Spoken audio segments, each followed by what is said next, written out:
Bonjour, je suis Marie-Laurence de l'agence ISPA, je suis la directrice. Je voudrais partager avec vous aujourd'hui le témoignage d'une de nos élèves. Elle s'appelle Luce, elle est inscrite dans notre programme d'immersion scolaire en high school au Canada. Luce a également été reporter pendant l'année, elle a fait plein de vidéos très sympas que vous pourrez retrouver sur notre chaîne YouTube ISPA France. Luce va nous parler de son expérience. Nous sommes aujourd'hui en juin 2020. Le Covid-19 a touché le monde. Écoutons comment elle a vécu son expérience. Bonjour Luce, comment ça va? Bonjour, très bien et vous? Bien. Donc si je comprends bien, toi tu sors de ton petit déjeuner au Canada. C'est ça, moi je viens de me réveiller, là il est 9h, donc c'est le matin. Bon, alors donc vu qu'il est 14h ici en France, je me suis fait un petit thé, comme ça grâce à toi. Voilà, je me fais la pause thé avec toi et ça me fait plaisir, vraiment merci pour le temps que… Pas de problème, ça me fait plaisir aussi. Eh ben, écoute, c'est vraiment super. Je trouve que c'est une bonne idée qu'on puisse comme ça se parler par Zoom et puis le partager avec ceux que ça peut intéresser. C'est vraiment super, merci beaucoup. Totalement. Alors, est-ce que tu peux te donner ton prénom, ton âge et peut-être en quelle classe tu étais avant de partir? Bien sûr, donc je m'appelle Lo, j'ai 17 ans. Donc là en ce moment je suis au Canada. Quand je suis partie en France, donc à 16 ans, j'étais en première. Ça commence à faire loin. J'étais en première ES et voilà, maintenant je suis au Canada en grade 12, qui correspond à une terminale. Très bien, très bien. Alors, est-ce que tu peux me rappeler… Ah, ça coupe, je m'entends plus. Ah ben mince, on n'a peut-être pas une bonne connexion Internet, mince. Bon, ça fait rien, on va faire ce qu'on peut. Non, ça marche. Ok, est-ce que tu peux me rappeler qu'est-ce qui a motivé ton choix pour le Canada? Ou est-ce que c'était ton choix au départ? Comment ça s'est passé? Non, il y a beaucoup de choses qui ont joué, je pense, dans le choix du pays. Au début, je pensais m'orienter vers les USA. Et déjà, il y avait le test en anglais qui demande un plus haut niveau en USA. Donc, il me semble qu'au dernier test, j'ai réussi à passer le niveau. Donc, j'aurais pu partir aux USA. Mais entre-temps, j'en ai entendu beaucoup sur le Canada, sur la beauté des paysages, sur les gens qui étaient très accueillants, sur tout ça. Donc, ça m'a vraiment donné envie de partir au Canada, en plus dans la Nouvelle-Écosse, qui est une région du Canada, donc celle là où je suis, qui est magnifique, il fait pas trop, enfin il y a de la neige, mais c'est pas la région la plus froide du Canada et tout. Donc au final, j'ai entendu tellement à propos du Canada, c'est vraiment le pays vers lequel je me suis tournée à la fin un peu comme une évidence. Donc non, c'est le Canada. Donc tu regrettes pas ton choix, bon ben alors c'est super. Et donc selon toi, qu'est-ce qui t'a marqué quand tu es arrivé au Canada qui était vraiment différent de la France, quoi? Qu'est-ce qui t'a vraiment surpris? Je pense que c'est les distances ici. Pourtant, je suis dans la plus petite province du Canada, mais pourtant, toutes les distances, enfin, tout est plus grand. Les bouteilles de lait sont plus grandes, les distances sont plus grandes. Genre, vraiment, tout est plus grand. C'est vraiment la France, mais ils l'ont agrandi. Et c'est quelque chose qui me marque toujours encore quand mes parents d'accueil me disent on va faire un tour en voiture, on vient bientôt. Ça veut dire que j'ai au moins 3 heures devant moi là où je suis toute seule à la maison. Alors qu'en France, on vient bientôt, ça voudrait dire 15 minutes. Alors que si, non, vraiment, tout est grand, tout est espacé. Je pense que c'est la première chose qui m'a marquée en arrivant au Canada. Et alors, qu'est-ce que tu aimes dans ce pays? Qu'est-ce qui te plaît? Je pense que, en tout premier, ça va être la mentalité des gens. Parce qu'ici, ils sont extrêmement ouverts, ils sont là pour nous aider. Ça se voit pas, par exemple, à l'école, là où on a un rapport très, très différent avec les professeurs. Ici, ils sont vraiment là pour nous aider, ils sont autour de nous, pour nous faire progresser, tout ça. La mentalité en général, ils sont joyeux, ils sont là pour nous aider. Et en plus, la beauté des paysages, c'est très, moi, je viens de Paris en plus, donc c'est vraiment très différent de ce que je connais à Paris. Mais ici, on est à la campagne, j'habite au milieu de la forêt. Des fois, je vois des ours dans mon jardin. Enfin, c'est à quel point c'était différent, c'est à quel point ça me coupait de mon quotidien français pour venir dans un pays vraiment là où tout était différent. Je pense que c'est ce que j'aime au Canada. Oui, bon, ben c'est bien.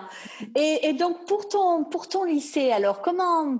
Bon, du moins, on parlera après de la pandémie, parce que là, du coup, ton école n'a pas encore réouvert. Tu as les cours à distance, là, hein, c'est ça? Là, même les cours à distance sont finis, j'ai terminé l'école. Normalement, les troisièmes semaines de cours sont réservés à tout ce qui est examen, réviser les examens et des balles de promo et tout ça que malheureusement on n'aura pas. Du coup là c'est bon, j'ai fini les cours. Donc je retourne pas au lycée, j'ai même plus de cours en ligne et tout ça. D'accord. Et alors, comment s'organisaient tes journées quand, on va dire, en temps normal, quand c'était encore en temps normal? Comment ça se passait? Du coup, ma journée typique, c'était de me réveiller vers 7 heures, j'allais prendre le bus scolaire à 8h30. Pour arriver, il y avait un peu moins d'une heure, je pense qu'il y avait 30 minutes de bus, donc le fameux bus jaune qu'on voit dans tous les films pour aller au lycée. Les cours commençaient à 9h15. On avait 2 cours le matin d'1h15 chacune. Donc on avait 2 cours le matin, on avait le lunch pour 45 minutes, 2 autres cours l'après-midi, on terminait les cours à 2h25. Ça commence à faire loin, à 2h25. Et voilà, je rentrais à la maison et il y a beaucoup moins de devoirs. C'était beaucoup moins chargé des journées de cours qu'on connaît en France. Il y a beaucoup moins de devoirs et tout ça. Donc, je pouvais vraiment profiter de mes journées même après les cours. Ok. Et donc, tu as choisi de faire un sport ou un club ou l'après-midi, tu n'avais pas envie, tu préférais rentrer? Comment ça se passait? Il y avait beaucoup de clubs de sport et tout ça au lycée. En fait, moi, j'ai fait des clubs, mais ceux-là, ils étaient à l'heure du lunch. Donc, c'était pas après les cours. Et après les cours, c'est souvent tout ce qui était sport et tout ça. Mais j'ai pas trouvé le sport qui m'a donné envie de participer dans les équipes. Et en plus, il fallait avoir un niveau comme c'est des équipes qui ont des compétitions et tout ça. Je n'aurais sûrement pas eu le niveau pour les intégrer de toute façon. Donc, non, j'ai fait aucun sport au lycée, malheureusement.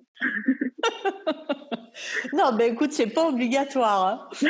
Et alors, il y a beaucoup d'élèves qui se stressent du premier jour de cours. Bon, on peut comprendre, hein. C'est jamais facile d'être un nouveau dans une école, mais en plus à l'étranger. Comment ça s'est passé pour toi à l'école, le premier jour? Le premier jour, ça s'est très bien passé au final. Bon, comme tous les élèves, du coup, j'étais un peu stressée.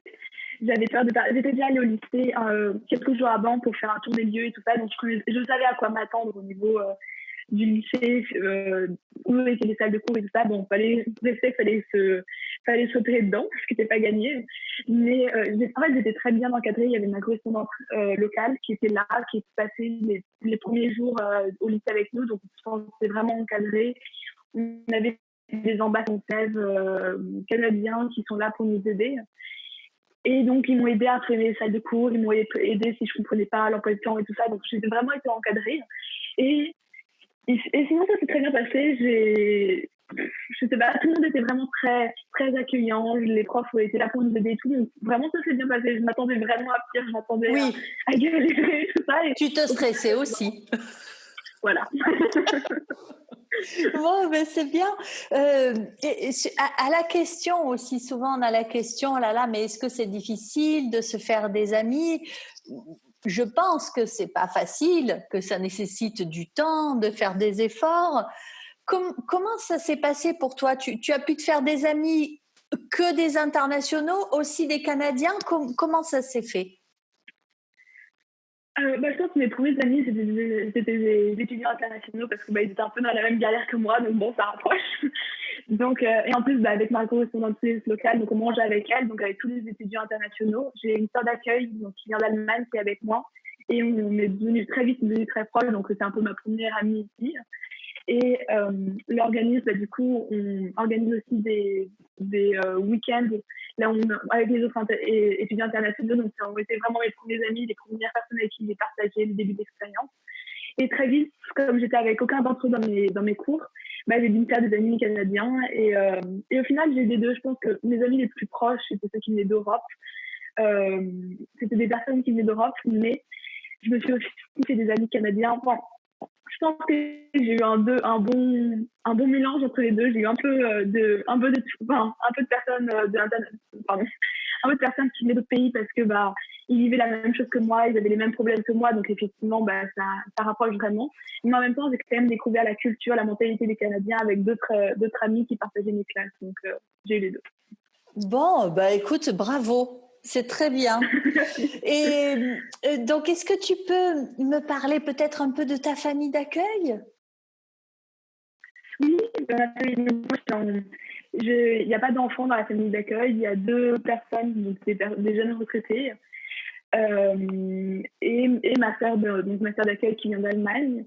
Et ça s'est très bien passé. Pareil, ils ont su me mettre à l'aise dès mon arrivée.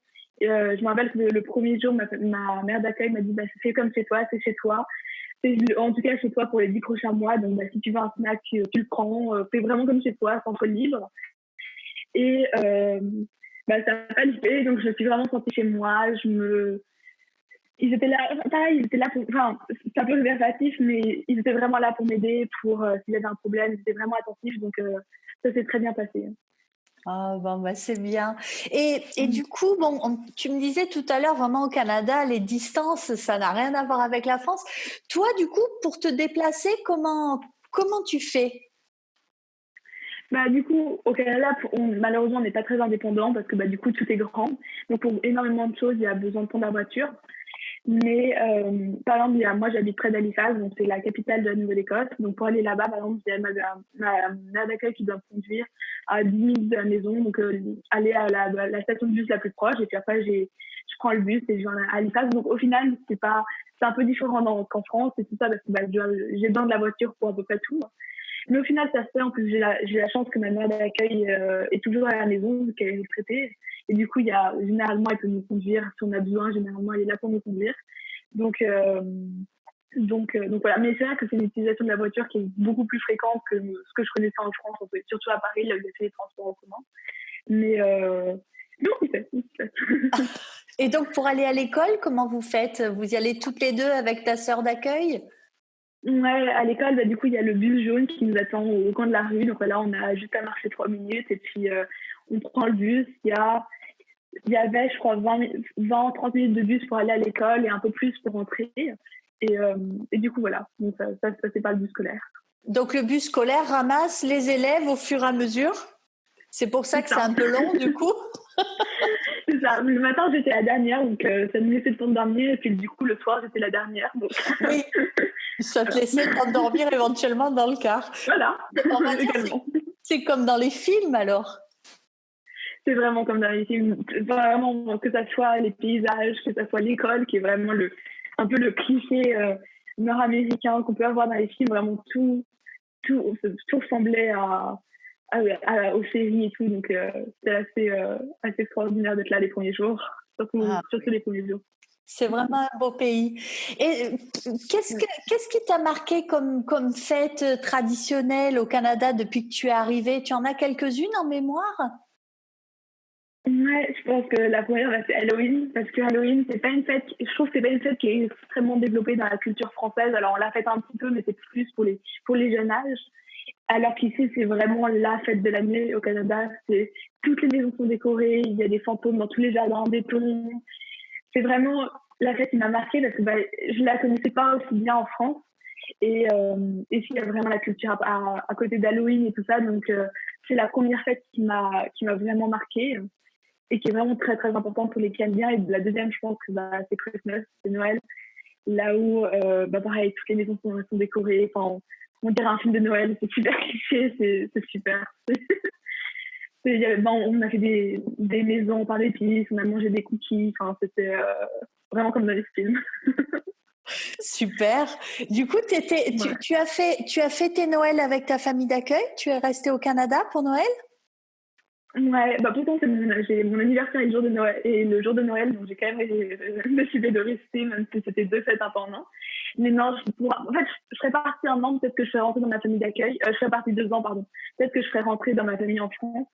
Mais comme je restais qu'1 an, Noël, ça fait partie de l'aventure. C'est une des parties les plus grandes de l'aventure, c'était les fêtes au Canada. Donc non, je voulais rester. C'est vraiment. En fait, la question, c'est même pas posée parce que je trouve que c'est vraiment quelque chose que j'avais envie de vivre au moins 1 an au Canada. Et je regrette vraiment pas. C'était génial, surtout que j'ai pu découvrir ma famille d'accueil un peu plus largement parce que je connaissais les parents d'accueil. Mais là, j'ai découvert les oncles, les tantes, ils ont une très grande famille. Donc c'était vraiment sympa. Ah, c'est bien, ça donne envie. J'aurais bien aimé être là pour voir ça. Donc bien, alors les fêtes de Noël passent et puis alors en mars, ça nous tombe tous sur la tête, cette pandémie, parce que bon, là on est maintenant en juin 2020, mais forcément si on parle de ton année scolaire, on peut pas ne pas parler de ça. Et comment ça s'est passé pour toi? En fait, pour, pardon. Pour moi, donc il y a les cours qui se sont arrêtés. Je crois qu'on avait des vacances scolaires d'une semaine et puis au final, les cours n'ont jamais repris. Mais je pense que ça n'a pas vraiment. Bien sûr que ça a affecté mon année parce que bon, c'est pas vraiment ce à quoi je m'attendais. Mais bah, je reste au Canada, je reste avec une famille d'accueil, je reste dans le pays canadien. Je parle toujours je parle tous les jours anglais. Je suis vraiment dans la culture, donc en fait j'essaie de voir le côté positif en me disant bah d'accord, bon, j'ai plus l'école, c'est quelque chose qui va vraiment me manquer, c'est vraiment génial d'être à l'école, mais bah reste qu'il faut voir le positif, je reste au Canada, donc ça reste génial. Et je pense que j'ai eu la chance que une de mes plus proches amies au premier trimestre était une Allemande qui venait pour 5 mois, et du coup quand elle a commencé à partir, on a fait tout ce qu'on voulait, tout ce qu'il y avait à faire au Canada. Elle disait, ah bah, moi j'ai envie de faire ça, j'ai envie de faire ça, j'ai envie de faire ça, il me reste qu'un mois. Et du coup, on a tout fait avec elle. Et du coup, maintenant je commence à repartir en ville, à Halifax, je commence à pouvoir rebouger un peu, mais pendant très longtemps, j'étais à la maison. Bah, je me dis, j'ai pas de regrets parce qu'au final, toutes les choses vraiment importantes que je voulais faire au Canada, je les ai déjà faites. Je suis partie tous les week-ends, il y avait le dimanche, on passait à Halifax en ville, on voyait du paysage et tout ça, donc je me suis dit, bah, c'est pas la même chose, mais bon, je vais essayer de profiter de mon année d'une autre manière. Et maintenant qu'on est tous bloqués à la maison et qu'on n'a plus l'école, bah, avec ma carte d'accueil, on marche des kilomètres. On a marché 22 kilomètres hier, mais pour aller au village d'à côté, pour voir des cascades, pour voir plein de choses. Et au final, je découvre le Canada d'une façon que j'aurais jamais vue s'il y avait pas eu le coronavirus. Je pense que bah, je suis restée à l'école et tout ça, et là, je découvre des facettes du Canada que j'ai vraiment jamais vues, alors que je suis là depuis 9 mois, et qui sont tellement belles que vraiment, je pense que je ne regrette pas. Voilà, la vie est faite la vie est faite telle qu'elle est faite. Il faut savoir la prendre comme ça, et je pense qu'au final, j'ai profité de mon année d'une autre manière, qui était également très, très chouette. Donc, Bah, donc bravo, bravo, c'est super ce que tu me racontes. Et est-ce que c'était ton choix de rester parce que tes parents, enfin, qu'est-ce qu'ils ont décidé? Nous, on avait laissé le choix aux élèves, donc ceux qui voulaient rentrer ou ceux qui voulaient rester. Dans ta famille, comment ça s'est passé? bah, pour vous dire, quand j'ai reçu un message distinct un jour, là où je ne comprenais pas trop s'il allait falloir que je rentre ou pas, et puis j'ai appelé mon père en tremblant, mais je rentrerai pas, je rentrerai pas. Moi, vous me reverrez le 30 juin, c'est le date là où je reviendrai. Vous me reverrez pas après, je reste ici. Et pour vous dire à quel point je ne vais vraiment pas partir. Donc pour moi, c'était pas une question à la première. Bon, bien sûr, pour mes parents, la question se posait. Mais j'étais tellement motivée à rester au Canada que ça aurait été vraiment très dur de me faire rentrer si ça n'avait pas été le gouvernement. Mais donc on a un peu discuté avec mes parents, et puis j'aurais dit que moi bah, je continuais à parler anglais et tout, et puis ils ont totalement compris. Et bah, c'est bon, on a décidé pour un an au Canada. Bah voilà, c'est la façon dont mon année s'est passée. Et voilà, donc au final, on a un petit peu discuté, mais au final, la décision s'est prise très vite que j'allais rester. Alors, la décision a été finalement que tu restes. Bon, ben c'est super. Voilà. Alors, dans les petites anecdotes, ton plat préféré au Canada, qu'est-ce que c'est? Mon plat préféré, Tu peux en avoir il y a la plusieurs. poutine. Oui. Il y a la poutine qui est un peu le plat canadien par excellence, qui, bah, j'en avais jamais goûté, et ils savent faire des poutines, c'est très bon. Après, il y a tout ce qui est gaufres, pancakes, qui est pareil, qui est beaucoup plus ancré dans la culture. Enfin, nous, on mange tous les dimanches, on a un grand déjeuner avec pancakes, fruits, tout ça, un peu un grand brunch. Et bah, ça, j'apprécie aussi. Je pense que c'est des petites traditions que j'essaie de replacer en France quand je vais rentrer. Avoir des pancakes le dimanche matin, je trouve ça sympa. Donc voilà, je pense que, ouais, je sais pas, c'est assez dur de choisir un plat en particulier, mais je crois que ça fait les pancakes. Je suis assez d'accord. Ok. Et si quelqu'un te demande, voilà, je vais au Canada, qu'est-ce que je dois absolument faire? Qu'est-ce que tu recommanderais vraiment la chose à faire ou les choses à faire incontournables? Je pense que c'est juste se promener parce qu'en fait, c'est un paysage qui est tellement différent qu'en France. Enfin, il y a des similarités, mais en soi, c'est tellement différent. Il y a des bains partout, il y a des lacs qui sont magnifiques, immenses. Donc, je pense que ça ferait juste de se promener, de profiter du Canada parce que on n'aura pas la même vie. Vous ferez sûrement pas en Nouvelle-Écosse, à Halifax, mais juste de se promener, de rencontrer des gens, de parler parce qu'ils sont là ils ont toujours des anecdotes à vous raconter, ils ont toujours des choses à vous dire. Des voisins, en fait, des voisins que je connais pas qui me parlent comme si on était amis depuis des années. Et du coup, je pense, ouais, ça va juste être en contact avec la culture locale parce que c'est pour ça qu'on vient et c'est vraiment quelque chose qu'il faut découvrir. Les gens, les Canadiens eux-mêmes. Voilà, les gens. Très bien. Et alors, est-ce que tu penses qu'il y a quelque chose qu'on ne doit absolument pas faire du coup au Canada? Bah, je pense que ça va commencer par respecter les règles, ne pas boire, pas fumer, tout ça, parce que c'est un moyen très facile de rentrer en France. Donc je pense la première chose à ne pas faire. Et après, s'il y avait quelque chose à ne pas faire, c'est pas ne pas se braquer, ne pas tu vas continuer à découvrir, ne pas considérer le fait qu'on soit au Canada comme acquis parce que malheureusement, il y a un moment là où ça s'arrête. Voilà, même les 9 mois sont passés très, très, très, très vite. Et du coup, c'est comment continuer à, même si on a l'impression qu'on a le temps, qu'il nous reste 3 mois, qu'il nous reste 5 mois, continuer à faire des choses parce qu'au final, ça va passer super vite. Et si vous ne profitez pas chaque jour, je pense qu'à la fin, vous allez pas le regretter, mais je pense qu'à la fin, vous allez laisser des trucs. Donc, continuer à sortir, à tester tous les trucs que vous pouvez faire au lycée. Si c'est, il y a, je sais pas, il y a un bal, il y a une danse, il y a un club, il y a un match de football. Continuez à y aller parce qu'un jour, il peut y avoir une pandémie qui fera que tout s'arrête et vous serez bien content d'y être allé. Écoute, j'allais te demander si tu devais donner conseil à un jeune, mais écoute, tes conseils sont déjà super. Alors peut-être si, alors donc une autre question, si on avait un jeune qui voudrait vivre la même expérience que toi, qui hésite peut-être sur un pays, qu'est-ce que tu lui dirais donc du choix du Canada? Je pense que le Canada, je vais repartir sur les mentalités, mais c'est vraiment des mentalités qui sont tellement accueillantes, qui sont tellement généreuses, on est proche de nos professeurs. En fait, l'école au Canada est très différente de celle française, du système français. Et vraiment, les professeurs, tout le monde est là pour vous aider, pour vous faire de vous la meilleure version de vous-même. C'est vraiment très, très accueillant. Donc, je pense que bon, je suis pas allée aux États-Unis, tout ça, donc je peux pas, c'est pas contre les autres pays. Je suis sûre que dans tous les pays, vous aurez une expérience humaine très forte. Donc, je pense que ça changera pas malgré le pays. Mais au Canada, pardon. Mais au Canada, c'est vraiment une mentalité qui est très belle. C'est un paysage qui est magnifique. Donc, je pense que ça vaut le coup d'aller voir. Si c'est pas pour une année, allez voir un jour, allez voyager si vous en avez l'occasion parce que ça vaut le coup. Oh, super. Donc là, bientôt le retour en France. C'est terrible, c'est terrible. Tu sais qu'il te faudra un petit temps pour te réadapter à la France.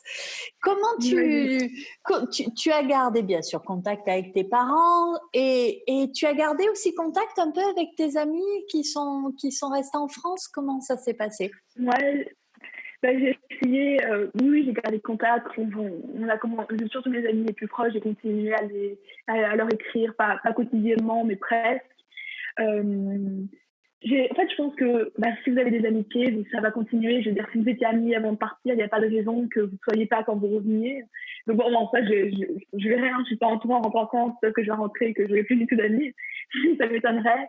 Et je pense qu'il faut réussir à décrocher un peu de notre vie française parce que vous êtes dans un autre pays, vous avez d'autres amis, vous avez une autre vie. Et pour moi, ça s'est vraiment fait naturellement parce qu'au final, quand vos amis, votre famille n'est plus là physiquement, assez rapidement, je les ai me tourner vers d'autres choses et je me suis fait des amis canadiens, des amis internationaux. Donc, je pense qu'il faut trouver la bonne balance entre garder contact avec nos amis français parce que malgré tout, c'est une part de notre vie et qu'on peut pas couper court d'un jour à l'autre en disant bah, maintenant je suis au Canada donc je ne me parle plus, on se reparlera dans 10 mois. C'est compliqué et puis en plus j'en avais pas l'envie.